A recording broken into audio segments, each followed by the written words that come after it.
Hi guys, I'm glad you could join me today. It's another artsy second Sunday, but I got this package in from Hippie Crafters and I wanted to use some of these products, so I thought I'd talk about them today. They sent me two of these watercolor pads and I was just going to their website to look up what the cost was. For two of these pads, it's $23.99, and then I also wanted to look up these watercolor brush markers and pens. Watercolor brush pens are $17.99, just so that you have a reference point from where we're starting from. There's 25 colors, and it comes with a water reservoir brush. So I'm gonna set a timer on here just so that I'm not going over what I need to do here. Let's get these water brushes out and take a look at them. They look very much like any other water reservoir brush. You guys know I have made my own by filling them with ink, and it's easy enough to do, but then you're still paying for the brush that you're putting it in. This already has water soluble ink in the pen. It says they're full spectrum, rich color, flexible brush tip, water-based, and non-toxic. That's good if you're working with kids, right? So I've got this open. Let's pull it out. Take a look at what we get. Oh, nice little thank you card. And hippiecrafter.com. You guys see that? Okay, so here's the pen set. They're nicely marked on the end with colors, and it's got the water reservoir brush. So the first thing I'm going to do is, undo the water reservoir brush and put some water in it, right? I just squeeze it and suck some water up in there. And I have water in my, screws backwards. Just in case you need to know that. Screws backwards, but you see now I have water in my water reservoir brush. It's soft, it's flexible, and this is kind of a medium tip. It's not a real small tip. Let me get some water down in it and see if it narrows down any for us. Oh, it does kind of come to a nice point. So there's your water brush pen. And I'm going to be using that, so I'm just going to clip that on the other end of it, and then we're going to grab, let's see, what color do I want to make this? I'm just going to take all of these out. Okay, going to set my timer, get us going here. And I've moistened a piece of card size watercolor paper from that pack, and I want to get, this looks like a really nice dusty blue. Let's see what we can get. Kind of a gray blue. Liking that. Oh, I should have blocked off an area. See if I can lift any of that. One of the things about watercolor that you will learn as you go is once it's down, it's down. So you may want to block out the area that you're going to first. Okay, let's try this again.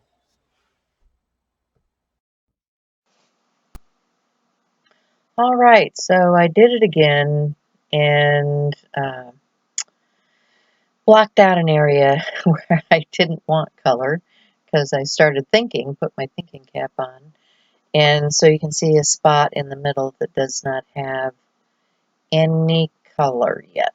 So I'm just going to fill up my water reservoir brush with some water, and then I'm going to test out some of these colors because You know, I'm looking at this set of 25, and it looks like there's about 3 colors in each of the families, but I'm not so sure about them. And as I start testing, I realize that there's actually some fluorescent colors in there too.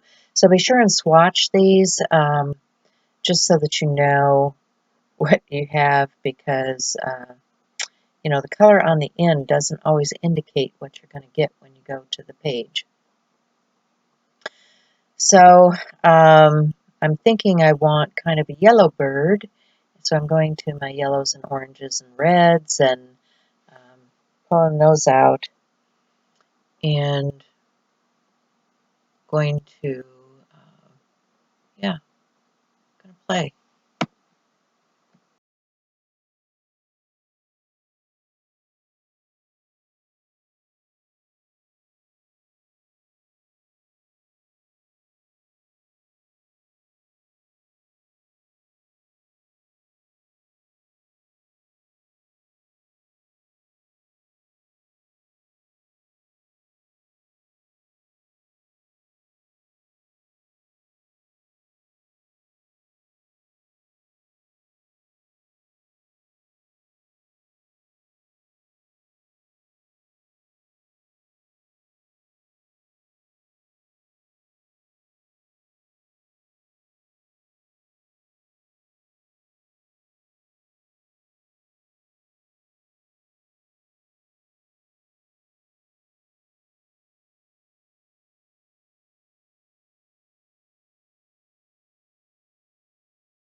So I realized the video wasn't running.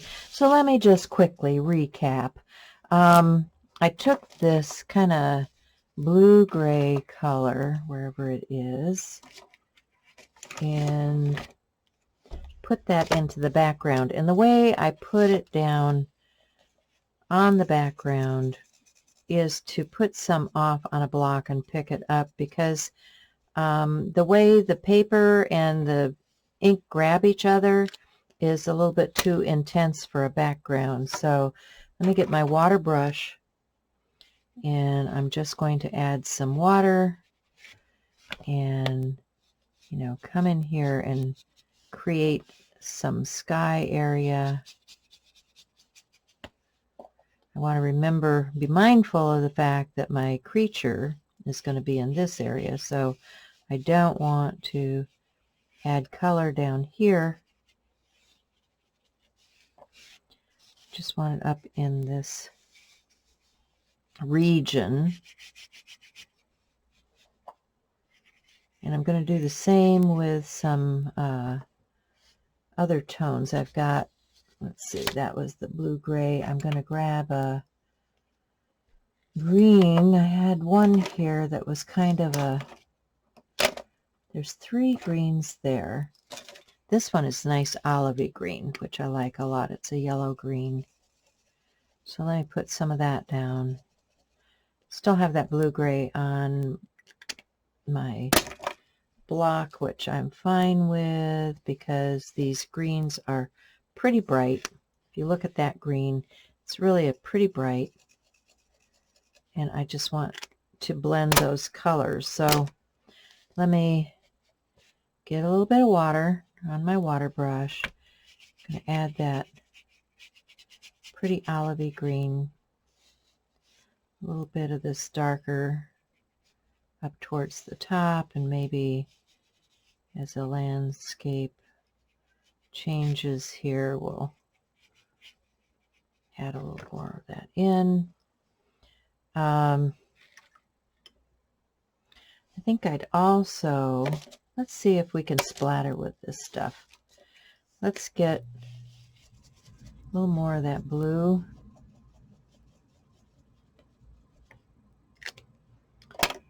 and some water. And let's see. I'm going to try it on another piece first. Oh yeah, we can get a splatter.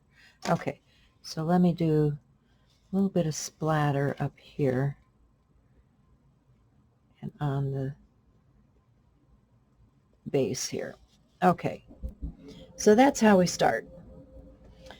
Okay, let's quickly go through this. I'm going to grab some more colors, and I'm going to do kind of a yellow bird. So this time I've got these colors. Now, I did test these out, and I can tell you right away that this pink is a very fluorescent pink. So, you know, swatch them out. Make sure that you're getting what you think you're getting. I think that these are going to be just fine. I'm going to start with this yellow. So that yellow is still pretty bright. I'm going to put it down here on a block. I can come and add some more later, but get my water brush and pick up some of that yellow, and I'm just going to add it in here.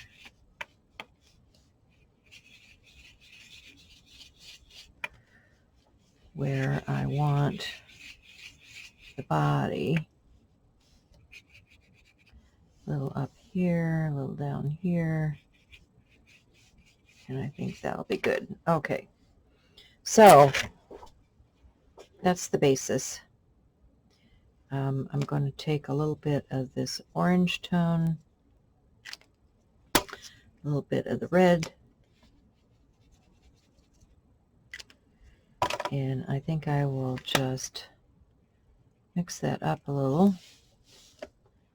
Add a little bit under here. His feet and legs are going to come down.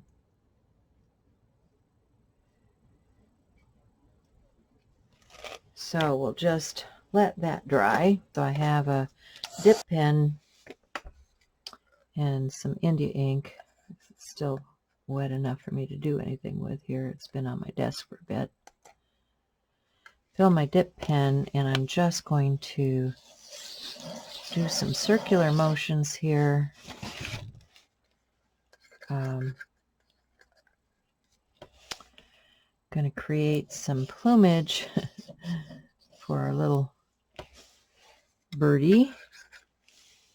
And of course he's going to need some wings, just like this. And get some eyes.